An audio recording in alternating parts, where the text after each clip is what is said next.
क्या लोन लेना सेफ़ है? एज़ ए कॉमन यूज़र क्या हम लोन ले सकते हैं और हमें क्यों लेना चाहिए लोन? जब हम लोन लेते हैं तो उसके अंदर हमेशा ये देखा गया है उसमें होता है एक फिक्स्ड होता है और एक फ्लोटिंग होता है। इसके अंदर क्या डिफरेंस होता है और इसकी कोई चॉइस यूज़र की होती है या बैंक बताता है कि आपको फिक्स मिलेगा या आपको फ्लोटिंग मिलेगा? तो बिज़नेस लोन के अंदर भी कुछ कैटेगरीज हैं, किस किस टाइप के बिज़नेस लोन्स होते हैं?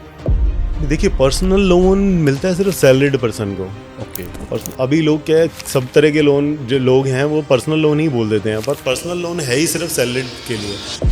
आप क्या सजेस्ट करेंगे एज़ ए लोन एक्सपर्ट? क्या लोन को जल्दी फिनिश करना चाहिए? सिबिल स्कोर का कितना इम्पोर्टेंट रोल है लोन के केस में? बहुत सारे लोग मल्टीपल कार्ड्स के लिए फिर अप्लाई कर देते हैं, 5-10 कार्ड के लिए अप्लाई कर देते हैं। क्या मल्टीपल कार्ड्स की तरफ जाना चाहिए या नहीं जाना चाहिए? एक तो सिबिल स्कोर हो गया कि बैंक सिर्फ सिबिल स्कोर देख के अगर उसका सिबिल स्कोर अच्छा है, 800 है, 850 है, या उसके बाद भी कोई और पैरामीटर्स होते हैं उसको चेक करने के लिए। एज ए लोन एक्सपर्ट आप किसको प्रेफर करोगे, योगेश जी को या प्रणव को? वो सैलरीड हैं, मैं सेल्फ एम्प्लॉयड हूँ। आप पहले लोन किसको दोगे? स्वागत करते हैं आप सबका हमारे इस पॉडकास्ट पे, the Yogesh and Pranav show पे। आज हमारे साथ में हैं हर्षवर्धन शर्मा जी, जो कि लोन के बहुत अच्छे एक्सपर्ट हैं और बेटर फाइनेंस के नाम से अपनी कंपनी रन करते हैं। स्वागत है सर आपका हमारे इस पॉडकास्ट शो पे। बहुत स्वागत है हर्ष जी आपका। जी सर, सबसे पहले हमारा जो सवाल है वो ये है कि क्या लोन लेना सेफ है? एज ए कॉमन यूज़र क्या हम लोन ले सकते हैं और हमें क्यों लेना चाहिए लोन? सो लोन लेना पूरी तरह से सेफ है और लोन लेना ही चाहिए आपको। अगर आपको एसेट बनानी है या नियर फ्यूचर के लिए या फ्यूचर के अंदर आप कुछ और अपने परिवार के लिए कुछ अच्छा चाहते हैं, अपने बच्चों के लिए एजुकेशन के लिए आपने प्लान कर रखा है कि उन्हें अच्छी जगह भेजना है, तो आपको लोन लेना चाहिए। जी। आप जैसे अब अगर आज अब आप सोचेंगे कि आप रियल एस्टेट में प्रॉपर्टी पूरी अपनी सेविंग से लेंगे तो जी। बहुत मुश्किल है। अगर आपके पास पैतृक पैसा है तब तो एक अलग बात है, बट अगर आप खुद ही कमा के सेव करना चाहते हैं तो बहुत लंबा समय लग जाएगा और तब तक प्रॉपर्टी उतने की नहीं रहेगी जितने की आज है। फ़र्ज़ कीजिए आप 1 करोड़ की प्रॉपर्टी है, आप 5 साल लगा देते हैं पैसा जोड़ने में। 5 साल में ऐसे हर कोई जोड़ नहीं पाता 1 करोड़, फिर भी मान लेते हैं आपने जोड़ लिए, तब तक प्रॉपर्टी 1 करोड़ की नहीं रहेगी। वो हो सकता है 2.5-3 तक की पहुंच गई हो। नहीं, इसका बड़ा अच्छा एग्जाम्पल है सर, जैसे कि कोविड के टाइम पे 40 लाख में 45 लाख में आपको ग्रेटर नोएडा वेस्ट में या नोएडा में भी आपको समाओ 40-50 लाख में एक छोटी अच्छा 3 प्रॉपर्टी तो आपको साइज मिल रहा था, बट आज की डेट मिल के जा अंदर रहा वो था। अब वही 1 CR प्लस हो गया है। जो लोग सोचते रह गए तो वो कहीं ना कहीं वो प्राइसिंग जो है वो ऑलमोस्ट 1.5-2 CR के आसपास जा चुका है। तो ये तो सिनेरियो आपने बिल्कुल सही कहा कि जितना हम सोचते जाएंगे वो कहीं ना कहीं चीज़ जो है वो हाथ से निकल जाएगी। हर्ष जी, एक जब हम लोन लेते हैं तो उसके अंदर हमेशा ये देखा गया है उसमें होता है एक फिक्स्ड होता है और एक फ्लोटिंग होता है। इसके अंदर क्या डिफरेंस होता है और इसकी कोई चॉइस यूज़र की होती है या बैंक बताता है कि आपको फिक्स मिलेगा या आपको फ्लोटिंग मिलेगा? नहीं, इसमें आपके पास चॉइस रहती है फिक्स और फ्लोटिंग की, और इसमें फ्लोटिंग ही लेना चाहिए हमेशा। फ्लोटिंग में क्या है, आपका सीधा वो आरबीआई की रेपो रेट के साथ लिंक्ड होता है। तो जब भी आरबीआई की रेपो रेट ऊपर नीचे होगी तो आपका थोड़ा बहुत लोन का भी इंटरेस्ट रेट जो है ऊपर नीचे होगा, पर फ्लोट फिक्स के अंदर वो ऑलरेडी पहले ही ज़्यादा चार्ज कर लेते हैं। दोनों में एक बार डिफरेंस आप मेरे को बता पाओगे कि मतलब फिक्स्ड क्या होता है और फ्लोटिंग क्या होता है? अभी मैं अगर आज वर्तमान का उदाहरण लें तो अभी वर्तमान में रेपो रेट है आरबीआई की 5.5, 5.50। तो अभी लोन्स आपके स्टार्ट हो जाते हैं ऑलमोस्ट 7.35 से 2% के करीब का स्प्रेड सारे बैंक रखते हैं अपने पास में। तो आपकी प्रोफाइल और सिबिल के अकॉर्डिंग आपको रेट ऑफ इंटरेस्ट मिलता है। स्टार्ट 7.35 का मतलब ये नहीं है कि सबको इतने पे ही मिल जाएगा, ये एक सर्टन सिबिल होना चाहिए। सैलरीड आदमी को सबसे सस्ता मिलता है, सेल्फ एम्प्लॉयड को थोड़ा सा महंगा मिलता है। फिर जो आप प्रॉपर्टी परचेज कर रहे हैं उस पर भी डिपेंड करता है। प्रॉपर्टी कई टाइप की होती है, प्राइम भी है, उसके अलावा रेगुलराइज कॉलोनीज़ की होती है, तो उसके हिसाब से आपका रेट ऑफ इंटरेस्ट तय होता है। अब आप ये मान के चलिए कि आपको अगर लोएस्ट में 7.5 का रेट मिल रहा है फ्लोटिंग के अंदर, तो अगर आप फिक्स्ड में लेने जाएंगे तो वो ऑलरेडी आपको 8.5 का ही मिलेगा। 1% वहाँ वैसे ही जंप रहेगा। तो हम सजेस्ट यही करते हैं कि आप फ्लोटिंग ही लें हमेशा। ओके। आपने बोला कि जो सेल्फ एम्प्लॉयड है उसको थोड़ा सा हायर रेट पे मिलता है। अब मेरे जैसा आदमी जो सेल्फ एम्प्लॉयड है तो उस केस में मैं एक्स्ट्रा पे क्यों करूं या क्यों मुझे एक्स्ट्रा चार्ज किया जाता है? बेसिकली मतलब रीज़न क्या है इसका? इंडिया में एक ट्रेडिशनल थिंकिंग है कि जो आदमी सैलरीड है वो ज़्यादा सेफ है, सिक्योर है। तो ये माना जाता है कि वो ठीक ठाक चलेगा। सेल्फ एम्प्लॉयड में या बिजनेसमैन में रिस्क रहते हैं हमेशा थोड़े बहुत बिजनेस ऊपर नीचे हो सकता है, इस वजह से उनको थोड़ा सा हमेशा ज़्यादा दिया जाता है रेट ऑफ इंटरेस्ट। आप मुझे मोटिवेट कर रहे हैं कि मुझे जॉब करनी चाहिए। जी नहीं, ऐसा नहीं है। देखिए, जॉब के अपने फ़ायदे हैं, सेल्फ एम्प्लॉयड या अपना बिजनेस चलाने के अपने फ़ायदे हैं। मामूली सा फ़र्क आता है, लेकिन आप लॉन्ग टर्म में जाएंगे तो देखिए भारत को ज़रूरत भी है कि हम ज़्यादा से ज़्यादा सेल्फ एम्प्लॉयड और MSMEs को प्रमोट करें। धीरे धीरे होगा तो बैंकिंग भी धीरे धीरे बराबर सेल्फ एम्प्लॉयड के लिए अगर मैं देखूं तो बिजनेस लोन के भी बहुत सारे ऑप्शंस है। अगेन हम लोग उसको एक छोटी सी टर्म मानते हैं। मान लो प्रणव आज सेल्फ एम्प्लॉयड है, अगर ये किसी लोन के लिए जा रहे हैं तो ये कहेंगे कि यार मेरे को बिजनेस लोन चाहिए। तो बिजनेस लोन के अंदर भी कुछ कैटेगरीज हैं, किस किस टाइप के बिजनेस लोन्स होते हैं? बिजनेस लोन में काफ़ी सारी चीज़ें आती हैं बैंकिंग के अंदर। बिजनेस के लिए जो सॉल्यूशंस हैं उसमें एक सॉल्यूशन होता है OD, सबसे बढ़िया, जो कि कोलेटरल बेस्ड प्रोडक्ट है। आप जितना भी कोलेटरल देते हैं उसकी मार्केट वैल्यू का 65 और अप टू 65 के करीब एवरेज है, अप टू 80% तक आपको वो अगर लोन फ्री प्रॉपर्टी है तो कोलेटरल आपका लोन फ्री होना चाहिए। हाँ जी, वो पूरा लोन फ्री होना चाहिए। एक वो ऑप्शन आ जाता है जो कि सिक्योर्ड है। उसके अलावा अनसिक्योर्ड के अंदर अनसिक्योर्ड DODs आती हैं, जिन्हें हम ड्रॉप लाइन OD कहते हैं। तो वो भी आती हैं। वो 15 साल का या जितना भी आपको टेन्योर मिलता है 5 से 15 साल का, हर महीने सर्टेन अमाउंट कम होता रहता है और जितना आप यूज़ करेंगे उतने पे आपको इंटरेस्ट पे करना होता है। उसके अलावा गवर्नमेंट की बहुत स्कीम्स हैं। उसमें एक बहुत अच्छी स्कीम है CGT MSC। तो उसमें गवर्नमेंट क्रेडिट गारंटी ट्रस्ट के थ्रू आपकी जो है सिक्योरिटी देती है और सर्टेन अमाउंट आप उसका हर साल पे करते हैं। एक तरह से आप ये मान लीजिए इंश्योरेंस प्रीमियम पे कर रहे हैं। ओके। तो उसमें पहले 2 करोड़ तक था अनसिक्योर्ड, अभी 5 था, फिर अभी लेटेस्ट इस फाइनेंशियल ईयर बजट में 10 करोड़ तक कर दिया गया है। उसमें आपको CC लिमिट मिलती है, मतलब आप सर्टेन अमाउंट तक एक विड्रॉल कर सकते हैं और जितना आप विड्रॉ करेंगे सिर्फ उतने पे ही आपका इंटरेस्ट लगता है। बट ये जो है उसके लिए एलिजिबिलिटी किस तरीके की बनती है? अगर कोई बंदा कोई या जो हमारे व्यूवर में कोई बिजनेस में इंटरेस्टेड होगा तो जो आप बता रहे हो CGT के लिए जो मेन एलिजिबिलिटी है, एक तो कंपनी की विंटेज 3 साल होनी चाहिए, कम से कम 3 साल पुरानी कंपनी होनी चाहिए। ठीक है। आपका ठीक ठाक टर्नओवर होना चाहिए। टर्नओवर के बेस पे ही आपकी डेटर क्रेडिटर और सब ठीक ठाक। हम किस टर्नओवर को ठीक ठाक? सर, जितना भी आपका टर्नओवर है ऑलमोस्ट उसका मान के चले, मतलब एक टेंटेटिव आइडिया है 20% के आसपास पे आपको ड्राइंग पावर निकलती है। वही ड्राइंग पावर आपकी वर्किंग कैपिटल होती है जो CC में मिलती है। उसमें स्टॉक हाइपोथिकेट किया जाता है और हर महीने आपको अपनी स्टॉक स्टेटमेंट बैंक को देनी होती है। इस तरीके से कोई बिजनेस लोन को वर्कआउट कर सकता है। हाँ जी।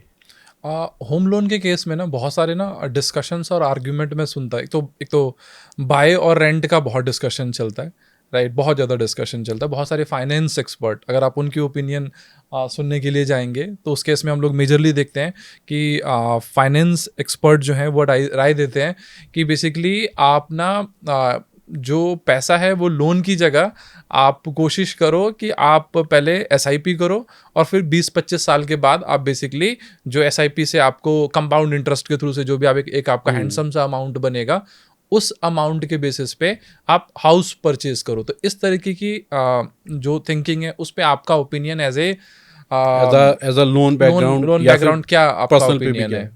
सर देखिए, इस तरह की चीज़ें उन अर्थव्यवस्थाओं में ठीक हैं जहाँ पे प्रॉपर्टी के रेट और रियल एस्टेट के रेट स्टेबल रहते हैं। जैसे आपका अमेरिका हो गया, यूरोप हो गया, वहाँ पे प्रॉपर्टी के रेट स्टेबल हैं। बट भारत में ऐसा नहीं है। यहाँ पे आप देखेंगे कितनी तेज़ी से आज आप कोई चीज़ 1 करोड़ की लेने जाएंगे तो वो हो सकता है 2.5-3 साल पहले वो 40-50 लाख रुपए की रही है। और जब प्रॉपर्टी के रेट स्टेबल नहीं है तो आपका रेंट भी कैसे स्टेबल रहेगा? आप आज 30,000 रुपये महीना पे कहीं रेंट पे रह रहे हैं, उस प्रॉपर्टी का रेट 3-4 साल में डबल हो जाता है तो वो आपसे रेंट भी उसी अकॉर्डिंग मांगेंगे। तो ये बड़ा ट्रिकी एक स्थिति हो जाती है जहाँ पे ये आपको डिसाइड करना है कि आप किस तरह जाना चाहते हैं। हम यही सजेस्ट करेंगे, देखिए आप रेंट दे रहे हैं, रेंट आपने दे दिया, उसकी कोई वापसी नहीं है, वो चला गया, कोई उसका एसेट नहीं बना, कोई एसेट नहीं हो रही यहाँ पे। लेकिन अगर आप EMI दे रहे हैं तो कहीं ना कहीं आपकी एक एसेट तैयार हो रही है। 5 साल बाद भी अगर आप उसे बेचते हैं तो जितना आपने EMI दी होगी उतना तो रिटर्न आपके पास आ ही रहा है ना। और सबसे इंपॉर्टेंट चीज़ क्या है कि जो हाउस है, मुझे लगता है कि इट्स नॉट एक तो फाइनेंशियल, ऑब्वियसली चलिए एक तो एसेट है ही, बट जो हमारे फैमिली जो एसोसिएटेड मेंबर्स हैं, वाइफ है, बच्चे हैं, वो सारे बहुत ज़्यादा सिक्योर्ड फील करते हैं अगर आपके पास में हाउस है तो। सर ट्रेडिशनल थिंकिंग ही यही है आप भारत के अंदर कि महिलाओं को एक अपना घर चाहिए ही होता है। रोटी कपड़ा और मकान तो बेसिक नेसेसिटी। सब जगह रहता है। बाकी ये चीज़ अभी भारत में हो सकता है 15-20 साल बाद जब और रियल एस्टेट के प्राइसेस स्टेबल हो जाएं, तब आप ये सोच सकते हैं कि हम अब इस 10 साल भी ये प्रॉपर्टी इतने की रहेगी या उतना जंप नहीं आएगा जितना हम SIP से कमा लेंगे। अच्छा, इसमें एक और मैं पूछना चाहूँगा, अभी हमारी बातचीत जो ही रेंट की, रियल इस्टेट के अंदर बहुत सारे लोग ऐसी प्रॉपर्टीज़ भी खरीदते हैं, जैसे कमर्शियल के अंदर उन्होंने इन्वेस्टमेंट कर रखी है जहाँ से उनको एक रेंटल इनकम आती है। सपोज कर लो मैंने एक शॉप ले ली है और उससे मेरे पास में एक 30,000 रुपये का मंथली रेंटल आ रहा है, तो उसमें भी कोई एक लोन का टेन्योर होता है, LRD जिसे हम लोग बोलते हैं, वो क्या चीज़ होती है? देखिए, कमर्शियल प्रॉपर्टी जब आप परचेज करते हैं तो वो लोन अगेंस्ट प्रॉपर्टी में काउंट होती है, हाउसिंग लोन में नहीं होती। हाउसिंग लोन का मतलब ही है होम लोन। नहीं, मैं उसकी कमर्शियल की प्रॉपर्टी की नहीं, कमर्शियल प्रॉपर्टी मैंने ले ली, वो लोन फ्री है, उसके ऊपर मेरे पास रेंटल इनकम आ रही है मेरे पास में, उस रेंटल इनकम को देख के भी क्या बैंक लोन देते हैं? हाँ हाँ, बिल्कुल देते हैं। वो रेंटल इनकम जो आ रही है वो आपके पास वाइट में आ रही है, आप उसे अकाउंट में ले रहे हैं, तो वो आपकी मंथली इनकम के अंदर काउंट होता है। और उसके अंदर भी कोई लोन, उस लोन पर्सनल लोन की तरह होता है या फिर डिफरेंट होता है वो? नहीं, देखिए, पर्सनल लोन मिलता है सिर्फ सैलरीड पर्सन को। ओके। अभी लोग क्या है, सब तरह के लोन जो लोग हैं वो पर्सनल लोन ही बोल देते हैं, पर पर्सनल लोन है ही सिर्फ सैलरीड के लिए। अगर आप सेल्फ एम्प्लॉयड हैं या अपना कोई बिजनेस करते हैं तो आपको हमेशा बिजनेस लोन ही मिलेगा। ओके। वो जो कि आपकी ITR और GST रिटर्न के बेस पे आपकी एलिजिबिलिटी आएगी, उस पे मिलता है वो पूरा का पूरा। पर्सनल लोन जाता है आपकी सैलरी के ऊपर, सैलरी आपकी कितनी है उसमें फिर ऑब्लिगेशन देखी जाती है, कितना आपने, अगर ऑलरेडी आपने लोन्स उठा रखे हैं तो नहीं मिलेगा। सपोज कीजिए आपकी 1 लाख रुपए की सैलरी है, आप ऑलरेडी अगर 50-60 हज़ार रुपये की EMI पे कर रहे हैं तो मुश्किल है आपको और लोन मिल पाना। अच्छा, जैसे कि हम लोग अभी हम लोन की बात कर रहे थे, हाउसिंग लोन की हम लोग डिस्कशन में थे। बेसिकली कई बार हम देखते हैं कि अगर आपका जैसे लोन अमाउंट सम टाइम बड़ा होता है और आपको कहा जाता है कि आप 25 साल लेट्स सपोज एक 1 CR का आपका लोन है और 25 साल का टेन्योर दिया गया है, बट कई लोग जल्दबाजी में होते हैं या फिर उनको लगता है लोन एक बहुत बड़ा बर्डन है उनके लिए और वो चाहते हैं कि लोन को 5 साल में 7 साल में थोड़ा या तो इंस्टॉलमेंट बढ़ा के या अमाउंट एक साथ में 1 गो में पे करके। आप क्या सजेस्ट करेंगे एज ए लोन एक्सपर्ट, क्या लोन को जल्दी फिनिश करना चाहिए या फिर जैसा आपको एक ड्यूरेशन मिला है बैंक की तरफ से 25 साल का, उसी सेम प्रोसेस में आपको जाना चाहिए? ये भारत में ट्रेडिशनल थिंकिंग है कि लोन है, रेंट पे कर रहे हैं, लोगों को लगता है सर पे तलवार लटकी हुई है। बाकी आपकी पर्सनल चॉइस भी है। अगर आपका लोन कितने पे चल रहा है, रेट ऑफ इंटरेस्ट वो बड़ा डिपेंड करता है। अगर आपका लोन सपोज कीजिए 7.5-8% पे चल रहा है, अब सालाना 7.5-8% दे रहे हैं, आपके पास कुछ मोटा पैसा कहीं से आ जाता है, कोई पैतृक संपत्ति आप बेचते हैं या कुछ भी बोनस वगैरह आता है, अब लोग जनरली उसे पे करके होम लोन को वाइंड अप करना चाहते हैं। बट आप ये देखिए कि ये सबसे सस्ता है रेट, ROI जो आ रहा है 7.5-8%। इसको आप कहीं भी मार्केट में अगर कहीं और इन्वेस्ट करेंगे, अभी म्यूचुअल फंड्स में आप जाएंगे तो वहाँ 12-13% की ऑलमोस्ट रिटर्न आती है जी। कोई अच्छे वाली रही आपको अच्छा तो 18-17 की भी आ जाती है। उसके अलावा अगर आप इक्विटी मार्केट में जाते हैं, शेयर मार्केट में जाते हैं, तो वहाँ तो बहुत ही अच्छी रिटर्न्स हैं। आप 2-2 साल अगर वहाँ पे स्टे करते हैं तो 200% की रिटर्न आती है, 100% की रिटर्न आती है। तो बहुत सारी नई इन्वेस्टमेंट की चीज़ें अब भारत में खुल गई हैं, पहले इतने ऑप्शंस थे नहीं जी। अब बहुत सारे ऑप्शंस हैं। तो हम यही सजेस्ट करेंगे कि आप लोन को चलने दें और अपना पैसा वहाँ पे इन्वेस्ट करें और ज़्यादा रिटर्न लें। एक जॉब जो ले ऑफ हो रही हैं, मुझे लगता है वो भी एक बहुत इंपॉर्टेंट रोल प्ले कर रही हैं। इस तरीके की थिंकिंग डेवलप हो रही है, लोग जल्दी फिनिश करना चाहते हैं। बहुत सारी कंपनीज अभी देखते हैं, अब जैसे इंडिया एक IT का हब है, अब मैक्सिमम जो जैसे आपने बताया कि सैलरीड लोगों को प्रेफर्ड किया जाता है लोन के लिए, बट मैक्सिमम जो लोग एक तरीके से आप कह सकते हैं कि प्राइवेट सेक्टर में जॉब करते हैं, थोड़ा सा अनश्योर भी फील करते हैं अपनी जॉब को लेके या अपनी चीज़ों को लेके। तो क्या ये भी एक रीज़न है कि वो जल्दी थोड़ा सा फिनिश करना चाहते हैं अपने, ताकि कहीं कुछ ऐसा कुछ अनहोनी ना हो जाए? बड़ी बड़ी कंपनीज ने अभी ले ऑफ किए AI के आने के बाद से। देखिए, तो AI जैसी चीज़ मतलब 20-25 साल में एक बार होने वाली चीज़ है, ऐसे बार बार नहीं होता कि आपको हर बार कुछ एकदम से जॉब चली जाएगी आपकी। तो यहाँ पे भी अगर आपको ऐसा रिस्क है, फिर तो आपको अपनी इन्वेस्टमेंट और ज़्यादा बढ़ानी चाहिए उस केस में कि अगर कल को आपको कुछ जॉब ऊपर नीचे हो जाए तो आपके पास, अगर 1 साल भी आप बेरोज़गार रहते हैं या नई नौकरी ढूंढ पाते हैं, तो आपके पास एक सेविंग्स अच्छी रहे आपकी। अगर आपने सब कुछ ही लोन जितनी भी सेविंग जमा करी थी उससे अपने पूरा का पूरा लोन ही पे कर दिया, तो आपके पास सर्वाइवल के लिए कुछ नहीं बचेगा। राइट। एक और चीज़ मेरे को ये लगती है कि लोन भी ना अपना उसी ब्रैकेट के अंदर लेना चाहिए, वांट जितनी आपकी नीड्स है वो वांट्स की तरफ मेरे को नहीं लगता होना चाहिए। आपकी जितनी नीड्स हैं उस तरीके से आप लोन लेके चल रहे हैं। एक और ये चीज़ पूछूंगा मैं आपसे कि बैलेंस ट्रांसफ़र वाला जो ऑप्शन मिलता है आज की डेट के अंदर, वो हमारे को कराना चाहिए, कितनी परसेंटेज तक वैलिड है? सपोज कर लो मेरा लोन आज की डेट में 8.5% के ऊपर चल रहा है, ठीक ठाक होम लोन चल रहा है। अगर मेरे पास में बैलेंस ट्रांसफ़र का ऑप्शन आता है तो मेरे को कब लेना चाहिए, कितनी परसेंटेज मेरी हो रही है, कुछ सेविंग होती है नहीं होती, क्या है वो? तो देखिए बैलेंस ट्रांसफ़र में सेविंग तो होती है। अब आपने बताया आपका 8.5 पे चल रहा है, अगर वो 8.25 भी आएगा तो कुछ ना कुछ सेविंग आपकी रहेगी ही रहेगी। बट उतना ही बैलेंस ट्रांसफ़र के ऊपर शायद फीस लग जाती है। नहीं, फीस इतनी नहीं लगती, बहुत मिनिमम फीस है, ऐसा नहीं है। कई बैंक 1000 रुपये की लॉगिन फ़ीस लेते हैं, कोई 3000, मैक्सिमम जो चार्ज होती है वो 5000 रुपये की लॉगिन फ़ीस होती है। और प्रोसेसिंग फ़ीस का भी यही है कि कई बैंक 4000 ले रहे हैं, कई 10,000 ले रहे हैं। वो डिपेंड करता है जो आप जिससे आप लोन करवा रहे हैं वो आपको किस तरह का ऑफर प्रोवाइड कराता है। और ये जो प्रोसेसिंग फ़ीस की बातचीत आती है, ये भी एक बहुत बड़ा अपने आप के अंदर देखा जाए तो हर जगह से अलग है, हर बैंक अलग कुछ कहता है। आरबीआई की कोई ऐसी गाइडलाइन है कि आप प्रोसेसिंग फ़ीस इतने से ज़्यादा नहीं ले सकते, जैसे हमारे उस पर एमआरपी है? नहीं सर, प्रोसेसिंग फ़ीस को लेके ऐसी कोई गाइडलाइन नहीं है, सब अलग अलग चार्ज करते हैं। बैंक आपकी मिनिमम चार्ज करते हैं, एनबीएफसी में आप जाएंगे वो ज़्यादा चार्ज करते हैं, और अफोर्डेबल में आप जाएंगे तो वहाँ तो और भी ज़्यादा चार्ज होता है। अच्छा, अफोर्डेबल, एनबीएफसी और बैंक तीनों अलग अलग चीज़ें? अफोर्डेबल में भी एनबीएफसी होती हैं, बट जैसे कुछ एनबीएफसी बड़ी एनबीएफसी हैं आपकी, Bajaj finance, Tata capital, L&T finance, Godrej, ये ऑलमोस्ट बैंक की क्या कहते हैं रेट्स को मैच करा देती हैं। उसके बाद अफोर्डेबल में आ जाती हैं जैसे कुछ प्राइम प्रॉपर्टीज़ होती हैं जो बैंक करता है और अपना प्राइम एनबीएफसीज करती हैं। उसके अलावा कुछ रेगुलराइज प्रॉपर्टीज़ होती हैं और लाल डोरे की प्रॉपर्टी हो गई, इस तरह की प्रॉपर्टी होती हैं। वहाँ पे बैंक और बड़ी एनबीएफसी काम नहीं करते, तो वहाँ पे फिर आपको अफोर्डेबल में जाना पड़ता है। तो वहाँ पे प्रोसेसिंग फ़ीस भी ज़्यादा रहेगी, आपकी रेट ऑफ इंटरेस्ट भी ज़्यादा रहेगा। अच्छा, एक चीज़ और देखी गई है कि हाउस लोन जब ले रहे हैं, जहाँ पे बिल्डिंग बन रही है, वहाँ पे तो आराम से लोन हो जाता है अगर जिसकी एलिजिबिलिटी है तो है। बैंक या एनबीएफसी सिर्फ जो प्लॉट ले रहा होता है उसके ऊपर क्यों लोन नहीं देते? मतलब वहाँ पे ये दिया जाता है कि आपको प्लॉट प्लस कंस्ट्रक्शन पे लोन मिलेगा।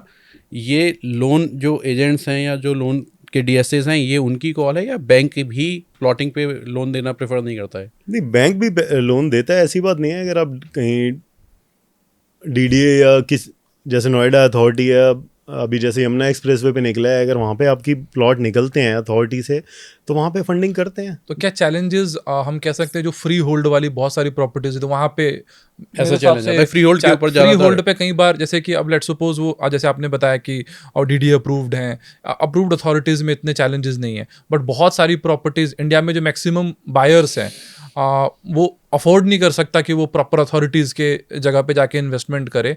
वो अगर प्लान करे बेसिकली कि मैं फ्री बिल्डर्स ने कोई प्लॉटिंग निकाल रखी है तो उसमें बैंक नहीं करते, लेकिन यही मैंने आपको बताया अफोर्डेबल एनबीएफसी जो हैं वो करती हैं फिर उस केस में।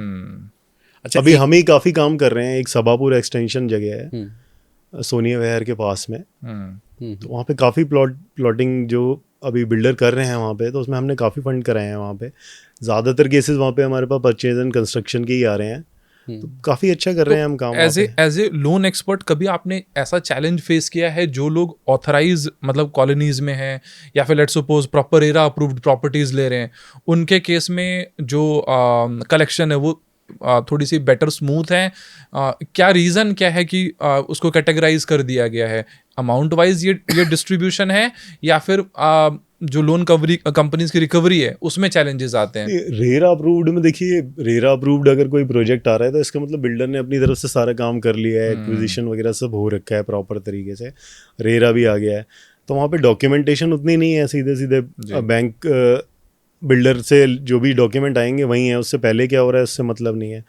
बट अगर जैसे छोटे बिल्डर पे आ जाते हैं या जो रेरा अप्रूव्ड नहीं है, रेरा अप्रूव्ड या नहीं फिर है, फ्री होल्ड में है, उसमें काम कर रहे हैं, उसमें फिर पूरा चेन मंगाते हैं हम, कब कहाँ से कहाँ प्रॉपर्टी रही है, बिल्डर के पास कैसे आई है, अगर उससे पहले 3-4 बार बिकी है तो फिर वो मंगाया जाता कुछ है। 2-3 डॉक्यूमेंट्स के नाम आप बता सकते हैं अगर जो बहुत ज़्यादा इम्पोर्टेंट है, ठीक है, रजिस्ट्री डॉक्यूमेंट्स की इम्पोर्टेंट है, राइट, सब जानते हैं कि रजिस्ट्री चाहिए। इसके अलावा कुछ ऐसे 2-3 डॉक्यूमेंट्स जो लोन के लिए जो फ्री होल्ड में, क्योंकि इंडिया में बहुत बड़ा यूज़र बेस है जो फ्री हो, जैसे आपने बताया सोनिया विहार के पास में एक जगह है, तो ऐसे बहुत सारे एरियाज़ हैं जहाँ पे फ्री होल्ड प्रॉपर्टीज़ में लोग इन्वेस्ट करना चाहते हैं बट लोन के साथ करना चाहते हैं, ताकि वो भी थोड़ा सा सिक्योर फील करे, क्योंकि बैंक अपने लेवल पे बहुत इंक्वायरीज करता है, स्क्रूट करके कुछ- ही लोन देता है। नहीं, अब कुछ जैसे इंपॉर्टेंट हम अगर डॉक्यूमेंट्स। सभापुर एक्सटेंशन का ही हम एग्जांपल लें तो वहाँ पे फिर खसरा खतौनी के अंदर ओनर का नाम होता है। अब वो वहाँ से ओनर किस किस को दे रहा है, फिर वो पूरा की पूरी पूरी चेन chain चलती है, जाती है। प्रॉपर्टी की चेन वो चेन पूरी ही होनी चाहिए, कहीं भी उसमें मिसिंग रहेगी तो फिर बैंक पीछे हो जाता है, बैंक या एनबीएफसी जो भी है, तो वो आपको पूरा करना ही करना है, वो उसमें कोई सेकंड ऑप्शन नहीं है। जी, आज की डेट में जितने भी यंग जनरेशन है, या मैं जेन जी बोल सकता हूँ, या फिर समहाउ जिनकी पहली या दूसरी जॉब है, वो लोग ना एक बहुत बड़ी ट्रैप के अंदर में आ रहे हैं, जिसको हम लोग बेसिकली कह सकते हैं कि एप्लीकेशन बहुत ज़्यादा यूज़ करते हैं वो, या ऑनलाइन बहुत ज़्यादा रहते हैं। उसके कारण ना वो जैसे ही किसी ऑनलाइन पोर्टल पे, प्रोफाइल पे रजिस्टर्ड करते हैं, अपनी डिटेल्स डालते हैं, तो उनको कुछ ना कुछ छोटा मोटा एक लोन का ऑफर आ जाता है। किसी को 2 लाख का आ गया, किसी को 3 लाख आ गया, और उनकी कुछ अपनी डिमांड से रिक्वायरमेंट होती है, उसके बेसिस पे वो लोन ले लेते हैं वहाँ से, और फिर रिकवरी के टाइम पे या जब उनको पे करना होता है तो उस टाइम पे बहुत ज़्यादा उनको तंग किया जाता है लोन रिकवरी के टाइम पे। तो वो कैसे चेक कर पाएँ कि क्या ये एक वैलिड जगह है जहाँ से उनको लोन लेना चाहिए, क्योंकि बहुत सारे एप्लीकेशंस आ रहे हैं, और एज ए जो बिल्कुल यंग जो लोग हैं उनके लिए बड़ा मुश्किल है जज कर पाना कि वो सही प्लेटफॉर्म है या नहीं है। कैसे जज करें वो? नहीं, यहाँ पे सिर्फ यंग की बात नहीं है, जिसको भी पैसे की ज़रूरत है, चाहे वो जी। एडल्ट ही क्यों ना हो, सभी उसमें फंस रहे हैं। बहुत सारी ऐप इस तरह की आई हैं, इसमें कुछ बड़े ट्रेजेडी भी हुई हैं जहाँ पूरे के पूरे परिवार ने ही जो है सुसाइड कर लिए। तो इस तरह की ऐप से पैसा उठाते समय आपको देखना चाहिए कि ऐप की क्रेडिबिलिटी कितनी है, आरबीआई अप्रूव्ड एनबीएफसी है या नहीं है। बट ये है कि उस टाइम जब पैसे की ज़रूरत होती है तो इंसान ये सब देखता नहीं है, वो उसको बस पैसा उस टाइम चाहिए होता है, वो भविष्य की नहीं सोचता। और जब इस तरह की ऐप आप डाउनलोड करते हैं तो वो आपके फ़ोन का पूरा डेटा उठा लेते हैं, आपका कॉन्टैक्ट स्फेयर पूरा उठा लेते हैं, आपकी फ़ोटोएं तक उठा लेते हैं, फिर वो उनको मॉफ करके आपको धमकाना शुरू करते हैं। तो अगर इस तरह का कुछ भी होता है तो यही सजेस्ट करेंगे कि आप जैसे ही इस तरह का कुछ भी पहला एक्शन वो अपनी तरफ से उल्टा सीधा करें आपके साथ, अब तुरंत उस साइबर क्राइम के अंदर उसकी कंप्लेंट लॉन्च कीजिए। और उस टाइम घबराइए मत कि वो ये कर देंगे वो कर देंगे, सबसे पहला आप काम कंप्लेंट ही करिए। उस एप्लीकेशन को बंद करवाया जाता है, साइबर यूनिट्स बहुत तेज़ चल रही हैं, बहुत एप्लीकेशंस बंद कराई गई हैं, बट आजकल टेक का ज़माना है, आप एक एप्लीकेशन बंद करोगे दो तीन तुरंत आ जाती हैं। बट यहाँ पे हमें ही जागरूक होने की ज़रूरत है कि इस तरह की चीज़ों से घबराएं ना, और तुरंत उसको साइबर क्राइम में रिपोर्ट करें। साइबर क्राइम में रिपोर्ट करने से उनकी प्रॉब्लम जल्दी सॉल्व हो जाएगी। आपने कहा आरबीआई और ये जागरूकता की बातचीत करी है, तो आरबीआई की तरफ से क्या लोन्स के अंदर किस किस तरीके की गाइडलाइंस हैं कि जैसे एक मान लो रेट ऑफ इंटरेस्ट के ऊपर कोई कैपिंग्स है या नहीं है, प्रोसेसिंग फ़ीस पे कोई कैपिंग्स है या नहीं है, या फिर जो हम लोग उसके ऊपर लेट पेमेंट चार्जेस करते हैं वहाँ पे कोई कैपिंग है या नहीं है। तो आरबीआई ने कुछ ऐसी गाइडलाइंस बना रखी हैं कि सेव करें, या ये अभी आरबीआई की तरफ से मिसिंग है, आनी चाहिए ये? नहीं, अभी फ़िलहाल तो किसी इस तरह की कोई कैपिंग्स हैं नहीं। रेट ऑफ इंटरेस्ट में अगर आप देखेंगे तो पर्सनल लोन के अंदर ऑलमोस्ट 40% तक आरओआई चली जाती है। कई माइक्रो एनबीएफसी हैं जो 40% पे भी दे रही हैं, बट वहाँ अमाउंट बहुत छोटा होता है, 35-50 हज़ार रुपये का अमाउंट होता है, तो उसमें 40% का भी आरओआई जाता है। और कई एनबीएफसी रेगुलर है जहाँ 20+ का आरओआई ले ही रही हैं पर्सनल लोन के अंदर। तो कैपिंग जैसी अभी कोई चीज़ है नहीं, बट ये आरबीआई बहुत स्ट्रिक्ट मेजर रखता है। अभी रिसेंटली जब से स्ट्रेस आरबीआई ने देखा है कि कई एनबीएफसीज ने जहाँ ऑलरेडी क्लाइंट जो है स्ट्रेस में था उसको फंडिंग कर दी है, तो काफ़ी एनबीएफसीज को लताड़ा गया है। और अभी 3 एनबीएफसी बैन भी कर दी गई थी कुछ समय के लिए, मैं नाम नहीं लूँगा, बट तो उनको बैन कर दिया गया था। उन्होंने काफ़ी इस तरह की स्ट्रेस फंडिंग की थी हाई रेट पे। ट्रैप वाला ही काम है। आपको आरबीआई को मेरे हिसाब से इस तरीके के रेगुलेशंस को तो वर्कआउट करना ही चाहिए, कि अदरवाइज नहीं तो ये ट्रैप होगा। 40% तक का इंटरेस्ट वो वो साहूकार वाली जो पुरानी कहानी थी शायद वो इतना चलती आ रिटर्न रही है। इतना रिटर्न जनरेट करना तो बहुत ही मुश्किल है, कहीं से भी नहीं आप जनरेट कर कहीं से सकते भी हो, नहीं किसी कर भी सकते। प्लेटफॉर्म नहीं देखिए ऐसा नहीं है, माइक्रो लैंडिंग के अंदर ऐसा 40% पे भी कई बार क्या होता है, अब अगर रूरल एरियाज में जाएंगे तो उनके पास कोई अपना सिबिल का टैग रिकॉर्ड वगैरह नहीं होता और ऐसा कोई कोलेट्रल भी नहीं होता, बट वो जो 35-50 हज़ार रुपया लेते हैं उससे वो अपना कुछ छोटा काम शुरू करते हैं, उससे छोटा मोटा उद्यम शुरू करते हैं या कोई पशु खरीदते हैं जिससे काम करना शुरू करते हैं, तो उनके लिए 40% भी ठीक होता है। उन्हें उससे उनका कम से कम एक रोज़गार जनरेट हो जाता है, बनना शुरू हो जाता है, एक आमदनी मासिक बननी शुरू हो बट जाती है। ऐसे अमाउंट आपको स्मॉल अमाउंट लेनी चाहिए। स्मॉल अमाउंट में ही ये रेट ऑफ इंटरेस्ट रहता है और ज़्यादा बड़े में नहीं जाना चाहिए, जो छोटे में ठीक रहता है। अब आपके पास कोई रास्ता नहीं दिख रहा है, आपको पता है, आप एक रूरल एरिया के अंदर 50,000 रुपये में कुछ काम शुरू कर सकते हैं, जो 50,000 रुपये लगाने के बाद आप उससे महीने की 8-10 हज़ार रुपये कमा सकते हैं, तो 40% भी आपके लिए अफोर्डेबल है।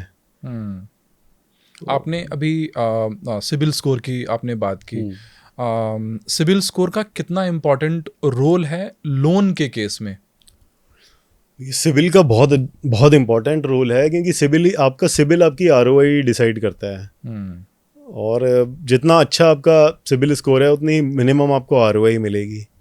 और दूसरा, सिबिल स्कोर में आपकी पूरी फाइनेंशियल हिस्ट्री आ जाती है, जब से आपका पैन कार्ड बना होगा तब से अभी तक की आती है, तो वो एक आपका नेचर बताता है कि आप फाइनेंशियली किस तरह से डील कर रहे हैं, कितनी टाइमली पेमेंट करते हैं।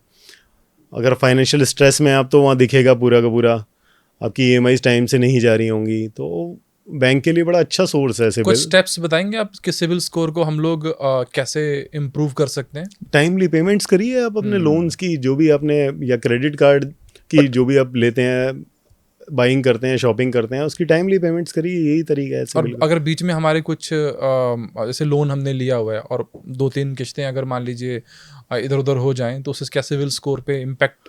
हाँ बिल्कुल, अगर आप डिलेड पेमेंट करते हैं तो वो सिबिल के अंदर शो होगी और वहाँ पे पूरा लिखा आ जाएगा कि आपने कितनी EMI डिले पे करी है। सिबिल के स्कोर की बातचीत हो रही है, तो अभी पार्लियामेंट में जो कार्तिक चिदम्बरम जी हैं, उन्होंने भी एक सिबिल के ऊपर एक काफ़ी बड़ा मुद्दा क्रिएट किया हुआ था कि सिबिल एक राइट प्रोसेस पे नहीं है, तो इसके ऊपर आप क्या कहेंगे?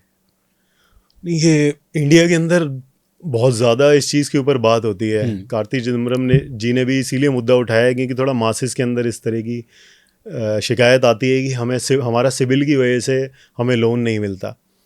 लेकिन देखिए, मैं इस चीज़ को बिल्कुल भी सही नहीं मानता कि जब आप सिबिल के खिलाफ बातें करते हैं। देखिए, सिबिल आपकी एक पूरी हिस्ट्री बताता है, आपकी फाइनेंशियल हिस्ट्री बताता है, आपका नेचर बताता है कि आप कितने अच्छे वापस पे कर रहे हैं अपने लोन्स को। अब आपकी पूरी 20 साल की हिस्ट्री आ रही है, उसमें अगर आपने 15-20 साल पहले कुछ भी किया हुआ है, अगर आपका क्रेडिट कार्ड का कुछ इशू रहा या आपने किसी लोन के अंदर ऊपर नीचे किया, तो बैंक को कैसे पता चलेगा? इसी से तो पता चलेगा, सिबिल से ही, कि आप किस तरह से आपने पूरी पेमेंट करी है, आपका क्या पूरा का पेमेंट करने का क्या तरीका रहा है, कितने अच्छे बोरोअर हैं आप। अब लोग कहते हैं कि सिबिल की वजह से नहीं मिल पाता। अरे तो अगर आपका सिबिल खराब है, यानी कि आपने कुछ ना कुछ करा हुआ है ना, पहले कुछ पे नहीं किया है, या पे नहीं किया है, या डिलेड पेमेंट किया है। अब ऐसे में बैंक आपको कैसे पैसा देगा? बैंक खुद पैसा छाप नहीं रहा है, जनता का ही पैसा है वो सारा का सारा। क्या आप चाहते हैं कि ऐसे लोगों को पैसा दे दिया जाए जिनकी हिस्ट्री है पूरी की पूरी लोन पे ना करने की, या जो कॉन्टिन्यूसली? ऐसे केस भी बिजनेस लोन के अंदर देखे गए हैं, स्पेशली कि उनका सिबिल रिकॉर्ड कम है। मान लो जैसे कोई एक 100 रुपीज़ का ड्यू रह गया था, या उन्होंने पे किया था, कोई NOC नहीं हो पाई थी। I have seen that. तो उस केसेस के अंदर भी वो उनको बाद में पता चल रहा था, अरे आपके सिबिल में ये वाली चीज़ आ रखी है। उसको करेक्शन करने के बाद भी बहुत टाइम के ऊपर लोन नहीं आ पाता। तो कहीं ना कहीं सिबिल वाली एक मोनोपोली क्रिएशन नहीं हो पा रही है। नहीं, यहाँ पे देखिए, सिबिल का अपना कुछ पर्सनल नहीं होता। ट्रांस यूनियन सिबिल कंपनी का नाम है, बैंक रिपोर्ट करते हैं वहाँ पे। वो सिर्फ आपका एक डेटा बना रही है और उस डेटे के हिसाब से वो आपको एक स्कोर देती है। अपनी तरफ से वो कुछ नहीं कर रहे हैं सिबिल वाले, कि ऐसा नहीं है कि वो अपने हिसाब से उन्होंने एंट्रियाँ कर दी। जो आपका बैंक है वो उनको रिपोर्ट करता है। अगर आपका 100 रुपया भी रह गया है तो आपको पे कर देना चाहिए। अब तो इतनी अगर वो करने के बाद में वो सिबिल स्कोर फिर एक सर्टेन टाइम के बाद मैनेज हो जाता है। हाँ, वो धीरे धीरे करके ठीक हो जाएगा आपका। जब आप कुछ भी आपका आउटस्टैंडिंग आ रहा है, अब तो इतनी ऐप आ गई हैं, फ़ोन पे, पेटीएम, आप उसमें अपना सिबिल चेक करेंगे, वहीं पे ऑप्शन आ जाता है पे करने का, आप उसे पे कीजिए, एनओसी लीजिए, 2-3 अच्छा, महीने के अंदर आपका उनका stability हो जाता उनका है। मेन पॉइंट क्या था जो चिदम्बरम जी का था, वो मेन पॉइंट वो किस चीज़ के लिए फाइट कर रहे हैं? नहीं, चिदम्बरम जी ने भी यही उठाया था कि सिबिल की वजह से आपकी क्या कहते हैं, आपको लोन नहीं मिल पाते हैं, फाइनेंशियल प्रोफाइल आपकी ख़राब हो जाती है। बट वो सिबिल के कारण नहीं है, सिबिल में तो बैंक रिपोर्ट कर रहा है, सिबिल अपनी तरफ से कुछ नहीं कर रहा है। सिबिल में जो बैंक आपका रिपोर्ट करेगा वही चीज़ वहाँ शो हो रही है। तो अगर आपको अपना सिबिल स्कोर ठीक करना है तो आपका फाइनेंशियल बिहेवियर ठीक करना होगा। बिल्कुल। आप जो बोरोइंग कर रहे हैं आप उसे टाइमली पे कीजिए, पूरा पे कीजिए, यही एक तरीका है सिंपल। और ये तो चलेगा, आपकी नहीं, बहुत अच्छी चीज़ है। हाँ, तो अगर आपकी हिस्ट्री आ कैसे गया पता चलेगा? प्रॉपर कल आ को रही है। आप ही सपोज कीजिए, आप अगर अपने किसी यार दोस्त को पैसा देते हैं तो वैसे ही यार दोस्त को पैसा देते होंगे ना जो जिसको आपको पता है ये बंदा ये ठीक है, रिटर्न टाइम करेगा। से दे देगा। अगर किसी का ट्रैक रिकॉर्ड आपको पता है कि यार इसने तो 5 दोस्तों से पैसा उठाया हुआ है और ये पैसा नहीं देता, तो क्या आप उसे पैसा देना चाहेंगे? नहीं, बिल्कुल भी नहीं। तो ये सिबिल वही। आप भी सिविल स्कोर हाँ। चेक करेंगे, पर्सनल सिविल स्कोर। हाँ बिल्कुल, पर्सनल सिविल स्कोर है वो। तो ये सिबिल एक तरह से आपका वो पूरा डेटा रखता है, आपकी फाइनेंशियल पूरी हिस्ट्री रखता बहुत सारे लोगों को जैसे वो अपने, जैसे आपने बताया कि फोन पे गूगल पे या पैसा बाजार पे जाके कई लोगों को बड़ा शौक होता है अपना सिविल स्कोर चेक करने का। और जैसे ही आप चेक करते हैं अच्छा लगता है, वो हाँ, नंबर बढ़ रहा है तो भी अच्छा लगता है। है। एक्सीलेंट लिखा था ना, वेरी तुरंत एक्सीलेंट। बैंक से एक लेडीज का कॉल आ जाता है कि आपको हम फलाना बैंक का क्रेडिट कार्ड ऑफर कर रहे हैं, उसमें आपकी 5 लाख की वैलिडिटी है या इतनी की वैलिडिटी है। बहुत सारे लोग मल्टीपल कार्ड्स के लिए फिर अप्लाई कर देते हैं, 5-10 कार्ड के लिए अप्लाई कर देते हैं। क्या आपको लगता है ये सही है कि 5 कार्ड या 10 कार्ड, जो लोग बहुत सारे कार्ड साथ में रख लेते हैं, जैसे आपने, मैं इसलिए पूछ रहा हूँ क्योंकि सिविल स्कोर कहीं ना कहीं आपके क्रेडिट कार्ड के पेमेंट से भी रिलेटेड है। तो क्या मल्टीपल कार्ड्स की तरफ जाना चाहिए या नहीं जाना चाहिए? देखिए, ये आपकी ज़रूरत पे डिपेंड करता है कि आप हर कार्ड की अपनी कुछ ना कुछ स्पेशलिटी होती है। तो आप किस तरह की कार्ड अपने पास रखना चाह रहे हैं। अब जैसे दशहरा आ रहा है तो सबसे बड़ी सेल शुरू होगी अमेज़न की, फ्लिपकार्ट की, तो उन पे कई कार्ड्स पे आपको अच्छा डिस्काउंट मिलता है, तो वो रख सकते हैं आप। कई फ्रीक्वेंट ट्रैवलर्स होते हैं जो भारत के बाहर जाते हैं, तो उनको ट्रैवलिंग के लिए स्पेशल कार्ड्स आते हैं जहाँ पे आपको, एक अच्छा कार्ड है। एमएक्स के हैं, बहुत सारे कार्ड्स हैं डिफरेंट जिसमें आपको अच्छी सुविधाएं मिलती हैं, लॉन्च का एक्सेस मिलता है आपको। तो इस तरह की चीज़ें, वो आप पे डिपेंड करता है आप कितने कार्ड अपने पास रखना चाहते हैं, क्या आपकी ज़रूरतें हैं, कंप्लीटली आपकी कॉल है वो। अच्छा सर, मेरा एक क्वेश्चन है बेसिकली कि अब जैसे अब लेट्स सपोज मेरी सैलरी 1 लाख के आसपास है, हाँ, और मुझे कितना लोन अमाउंट बेसिकली लेना चाहिए, और मैं कैसे डिसाइड करूँ ताकि मेरे ऊपर में अननेसेसरी बहुत ज़्यादा प्रेशर भी ना आए? क्योंकि मैक्सिमम लोग ना कई बार क्या करते हैं, मतलब तिकड़म लगा के कहीं ना कहीं अपना जो लोन अमाउंट है वो कई बार बढ़ा लेते हैं, या इतना अमाउंट हो जाता है वो पे करने में उनको उनके सैलरी के हिसाब से बहुत चैलेंजेस आते हैं, या फिर बिजनेस में है तो वो भी फिर अलग लेवल के चैलेंजेस खड़े हो जाते हैं। ऐसे जब आप बहुत सारे लोगों से मिलते होंगे, इंडिविजुअल से, बिजनेस ओनर से, आप उनको क्या रेकमेंड करते हैं अगर उनका एक बेसिकली कितना परसेंटेज उनको बेसिकली एज ए EMI पे करना चाहिए अपना सैलरी का? ये फिर वही बात हो गई, ये आपका पर्सनल कॉल है कि आपकी मंथली इनकम कितनी है। सैलरी के अलावा अगर आपके पास कुछ और इनकम है, रेंटल इनकम आ रही है या किसी भी तरह से अगर पैसा आ मैं रहा है, 1 तब लाख तो का एक ठीक है। एग्जांपल लेके चलता हूँ, क्योंकि इंडिया में अगर हम देखें, अगर ठीक ठाक IT की जॉब कर रहे हैं आप, तो मैं एक बेसिक स्टार्टिंग ठीक ठाक 3-4-5 साल जो लोग बेसिकली हाउसिंग पहला हाउस खरीदते हैं वो इसी रेंज में होते हैं, 1 से 2 लाख की रेंज में बेसिकली पाए जाते हैं। उस केस में उनको, क्योंकि उन लोगों के लिए ही सबसे ज़्यादा सरदर्द होता है कि भाई मैं EMI तो मेरी 70,000 चली जा रही, मैं 30,000 में गुजारा कैसे करूं? लोन लेते वक्त आपको खुद पर्सनल ध्यान रखना है कि जब आप कितने लाख रुपए की आपकी सैलरी है, कितनी की EMI आप अफोर्ड कर सकते हो आराम से, कि आपका 50,000 की आप EMI अफोर्ड कर सकते हो, 60,000 की कर सकते हो, या आप ठीक ठाक नॉन मटेरियलिस्टिक आदमी हो तो 30,000 में घर चला लोगे, 70,000 की EMI आप अफोर्ड कर सकते हो। इससे ज़्यादा का बैंक देगा भी नहीं आपको।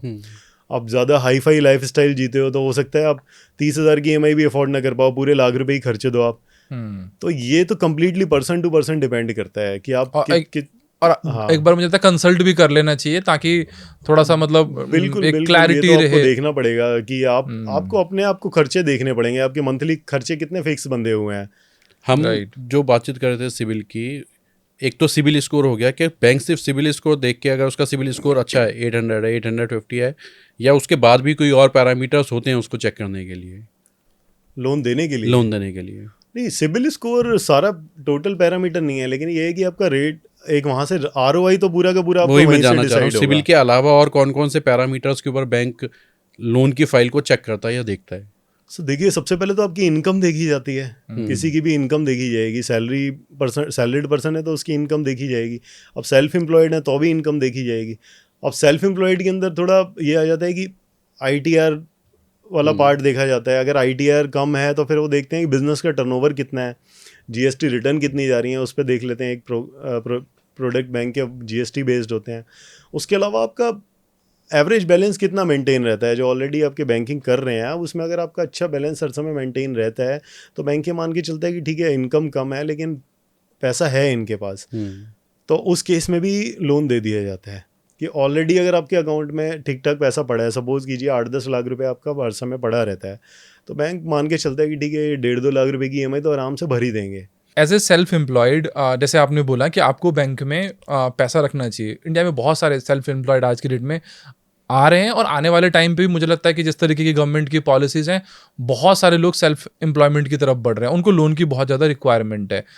बट मैक्सिमम केसेस में जिन दोस्तों से मैं बातचीत करता हूँ, तो समहाउ बहुत सारे लोग बैंक में पैसा उस तरीके से नहीं रखते, क्योंकि उनको लगता है बैंक में अगर पैसा पड़ा है तो मुझे उस लेवल का, क्योंकि स्पेशली करंट अकाउंट में रिटर्न्स बहुत अच्छे नहीं हैं, राइट? तो कोई करंट अकाउंट में अपना पैसा क्यों रखेगा, एक डिसेंट सा अमाउंट, उसको अपने किसी और पर्सनल या किसी ऐसे इन्वेस्टमेंट पॉइंट पे क्यों नहीं डालेगा? यहाँ पे ये भी देखा जाता है, अगर आप लोन ले रहे हैं और आपके पास ITR कम है या फिर आपके बैलेंस भी कम है, तो उस केस में लेकिन अगर आपकी इन्वेस्टमेंट हैं तो वो वाला पार्ट भी देखा जाता है। अच्छा, हमने अगर कहीं और इन्वेस्ट कर रखा है आपने, एक अच्छा अमाउंट आपने इन्वेस्ट करा हुआ है, सपोज कीजिए आप 50 लाख का लोन ले रहे हैं और आपने 50 लाख या इससे ज़्यादा की इन्वेस्टमेंट ऑलरेडी कहीं कर रखी है, म्यूचुअल फंड्स में कर रखी हैं, या कुछ भी आपने इक्विटी ले रखी है, तो बिल्कुल वो भी अच्छा, अगर किसी पर्सन ने लेट्स सपोज 1 CR का लोन, सेल्फ एम्प्लॉयड की बात कर रहा हूँ क्योंकि मैं अपने ही डाउट क्लियर कर लेता हूँ आज आपसे। तो as a self employed, let's suppose मुझे 1 CR का लोन लेना है और मेरा म्यूचुअल फंड का पोर्टफोलियो लेट्स सपोज 50 लाख के आसपास का है और बाकी कुछ और फर्दर इन्वेस्टमेंट है, तो वो क्या कंसिडरेशन में, मतलब कितना कंसिडरेशन में आएगा मेरी वो इन्वेस्टमेंट्स? देखिए, 1 करोड़ का लोन लेना है आपको, तो सबसे पहले आपकी ITR ही चेक करी जाएगी। ITR कितनी जाती है, अगर ITR पे नहीं बन रहा होगा तो फिर आपकी GST भी कंसिडर करेंगे। GST भी आप भरते ही होंगे, साल भर का कितना टर्नओवर है उस पर देखेंगे। अगर उसके बाद भी कुछ कम पड़ रहा है तो एवरेज बैलेंस आपका एक बार देखेंगे कितना अकाउंट में रहता है।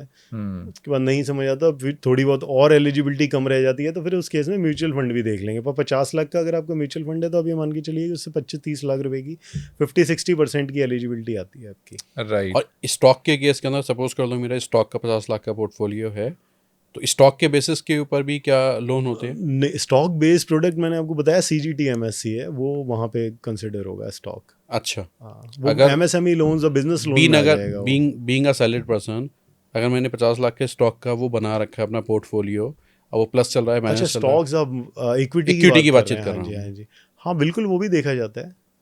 तो इक्विटी के बेसिस के ऊपर भी लोन होते हैं क्या? हाँ जी, अगर आपकी इतनी प्रोफाइल स्ट्रांग है तो कहीं ना कहीं वो कंसिडर किया जाता है। इक्विटी के अमाउंट के बेसिस के ऊपर कोई परसेंटेज मिलती होगी। एज ए लोन एक्सपर्ट आप किसको प्रेफर करोगे, योगेश जी को या प्रणव को? वो सैलरीड हैं, मैं सेल्फ एम्प्लॉयड हूँ, आप पहले लोन किसको दोगे? देखिए, बैंक प्रेफर करेगा हमेशा सैलरीड को। सैलरीड में सैलरीड प्रोफाइल में केस बहुत जल्दी होता है। मतलब आप ये मान के चलिए आज आप लॉगिन कर रहे हैं तो 7-8 वर्किंग डेज के अंदर लोन आपका क्लियर हो जाता है। सेल्फ एम्प्लॉयड में थोड़ी चीज़ें डिफरेंट रहती हैं, क्योंकि सैलरीड के अंदर हम लोग तो चॉइस करते हैं। भेदभाव हो रहा है हमारे साथ। नहीं, मैं तो वो वाली प्रॉपर तरीके से चॉइस है, नहीं भाई मेरे को ये वाला रेट ऑफ इंटरेस्ट नहीं चाहिए, दूसरा फाइल लेके। नहीं, हमें रेट ऑफ इंटरेस्ट भी आप ज़्यादा दे रहे हो, हमारे साथ भेदभाव भी कर रहे हो।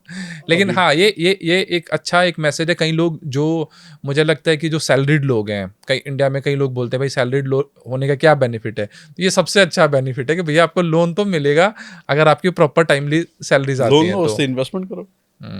सेल्फ एम्प्लॉयड होने के भी फायदे हैं अपने। आप हम लोग ऐसे बहुत सारे पैसा बचा लेते हैं।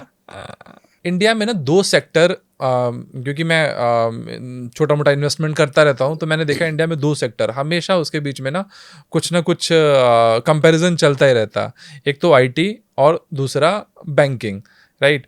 आपके हिसाब से बेस्ट परफॉर्मर कौन है, बैंकिंग या IT? देखिए यहाँ पे बैंकिंग ही कहूँगा मैं, इसलिए नहीं कि मेरी इंडस्ट्री है। देखिए बैंकिंग एसेट जनरेट करवा रही है आपकी, इंडिया के अंदर इतने बिजनेसेस को पैसा जाता है, पूरा एक एसेट जनरेटिंग इंडस्ट्री है बैंकिंग। आईटी तो सर्विस इंडस्ट्री है, आपने काम किया, बाहर का प्रोजेक्ट उठाया, काम ख़त्म आपका। यहाँ के बिजनेसेस को जो सपोर्ट कर रहा है वो बैंकिंग है, या आप सीधे गए तो बैंकिंग घर है और आईटी उसमें रखा हुआ फर्नीचर। लेकिन इंडिया की बहुत बड़ी रेवेन्यू जनरेटर की अगर हम बात करें, टीसीएस, इन्फोसिस, विप्रो, जो जाइंट कंपनी है, जिसके बेसिस पे कहीं ना कहीं कहा जाता है कि इंडिया का पिछले 20-25 साल का अगर हम जीडीपी की की बात करें तो एक बहुत इंपॉर्टेंट बहुत मेजर कंट्रीब्यूटर है। तो आप मतलब बैंकिंग को घर और आईटी को उसका प्रोडक्ट कैसे, मतलब किस तरीके से आप? नहीं, आप अभी अगर आप रिसेंट में उठा के देखेंगे तो इंडिया की टॉप 5 प्रॉफिट मेकिंग कंपनी में आपको 3 बैंक दिख जाएंगे, जिसमें कि SBI, HDFC और ICICI मिलेगा। कब की डेटा की हम बात कर रहे हैं? बिल्कुल लेटेस्ट में आप देखेंगे तो मिल जाएगा आपको। तो एआई के कारण शायद थोड़ा सा आईटी अभी डाउन हो गया है। नहीं तो AI से तो IT को फायदा ही होगा ना, अगर देखा जाए तो चीज़ें ठीक हो रही हैं, जो पहले लूप होल्स थे वो AI ख़त्म कर रहा है। बट देखिए बैंकिंग ज़्यादा सपोर्ट करता है। बाकी आप कोई भी इंडस्ट्री अगर लगा रहे हैं, कोई बड़ा प्रोजेक्ट लगा रहे हैं, बिना बैंकिंग के कैसे करेंगे आप? राइट। और बड़े बड़े आप कॉर्पोरेट हाउसेस को अगर आप भारत में देखेंगे तो सबने लोन लेके काम किए हुए हैं। आप अपने घर से कितना पैसा लगाएंगे? कोई आप आज आपको प्रणव जी अच्छी अपॉर्चुनिटी मिल जाती है, सपोज कीजिए आपको कोई प्रोजेक्ट में 10-15 करोड़ रुपए लगाने पड़ते हैं, तो क्या आप अपनी सेविंग से लगा सकते हैं 10-15 करोड़ रुपए? आपको पैसा चाहिए ही चाहिए। मुझे आप ही को याद करना पड़ेगा। सब बहुत सारी कंपनियां हैं जिन्होंने, बड़ी बड़ी कंपनियां जब टेक ओवर होती हैं तो बैंकिंग के थ्रू ही होती हैं। टाटा ने जब कोरस खरीदी थी तो वो लोन लेके ही खरीदी थी। आने वाले 5 सालों में बेटर फाइनेंस को आप, क्योंकि ऑब्वियसली आपने बहुत सारी ओपिनियंस, स्ट्रॉन्ग ओपिनियंस दी, और आप बहुत सारे लोगों को होम लोन में या बिजनेस लोन में हेल्प आउट कर रहे हैं। बेटर फाइनेंस को आप किस तरीके से प्लान कर रहे हैं आने वाले 4-5 सालों में? आने वाले समय में हम थोड़ा अपने काम को टैग बेस करना चाह रहे हैं। अभी काम चल रहा है। आप आईटी का सहारा लेना चाह रहे हैं? बिल्कुल आईटी का सहारा लेना चाह रहे हैं। तो अभी जैसे हम काम कर रहे हैं तो ज़्यादातर काम दिल्ली और आसपास के क्षेत्रों में ही करते हैं। कुछ बाहर के भी केसेस करते हैं, नो डाउट, बट टेक आने के बाद हम पूरे पैन इंडिया कवरेज चाह रहे हैं अपनी। जैसे अब आप देखेंगे, अगर दिल्ली से बाहर भी निकले हैं आप तो बेंगलोर में बहुत अच्छा रियल एस्टेट चल रहा है, हैदराबाद में चल रहा है, गोवा बहुत अच्छी एकदम से डेस्टिनेशन निकल के आया है, वहाँ पे बहुत काम वहाँ चल रहा है, महाराष्ट्र में चल रहा है। तो थोड़ा फैलना, हम भी एक्सपेंड करना चाहेंगे और टेक का सहारा लेना चाहेंगे। बिल्कुल। हर्षी, इंडिया में स्पेशली देखा है कि जिसको लोन की ज़रूरत है उसको लोन नहीं मिल पाता, जिसको लोन की ज़रूरत नहीं है उसको डेली 10 फ़ोन आते हैं, आप लोन लीजिए, बैंक आपको लोन दे रहा है, क्रेडिट कार्ड दे रहा है, ये दे रहा है। ये क्या फॉर्मेट्स हैं? देखिए पैसे की ज़रूरत तो सभी को रहती है। आप ऐसा शायद ही कोई मिलेगा जिसको पैसे की ज़रूरत ना हो। जो लाख रुपए कमा रहा है उसे भी है, और जो 1 करोड़ कमा रहा है उसे भी है।